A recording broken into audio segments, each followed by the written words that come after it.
दोस्तों, power star Pawan Singh ने बना दिया है ऐसा अपना रिकॉर्ड जिस खेसारी अपना मुंह छुपाने के लायक भी नहीं रहेंगे। इस रिकॉर्ड में पूरे 5 करोड़ रुपए खर्च किए गए हैं। तो क्या है पूरी खबर की जानकारी बताएंगे आपको। इससे पहले आप मेरे चैनल को सब्सक्राइब कर लीजिए और वीडियो को थोड़ा लाइक कर दीजिए।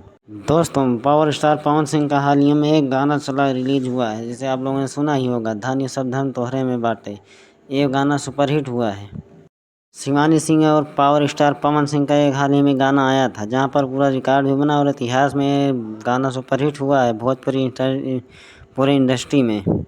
2 दिन में 5 करोड़ व्यू क्रॉस किया है भी गाना। लेकिन इसके अलावा ये बुर्ज खलीफा पर चलाया गया, जो बुर्ज खलीफा दुबई में नंबर 1 पर बिल्डिंग है, सबसे बड़ी इमारत, उसमें बुर्ज खलीफा में गाना चलाया गया। वहाँ पर उनकी स्क्रीन पर जो पावर स्टार पवन सिंह का वीडियो चला तब खेसारी इसमें देखते ही उनको पागल हो गए।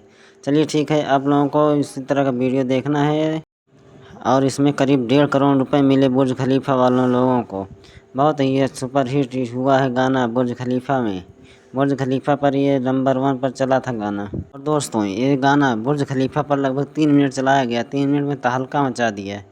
चलिए ठीक, इसी तरह का वीडियो देखने के लिए मेरे चैनल को सब्सक्राइब करिए, वीडियो को लाइक कर दीजिए और हम आपको पवन सिंह और खेसारी लाल की खबरें लेकर आते रहते हैं। Latest news Bhojpuri star Pawan Singh.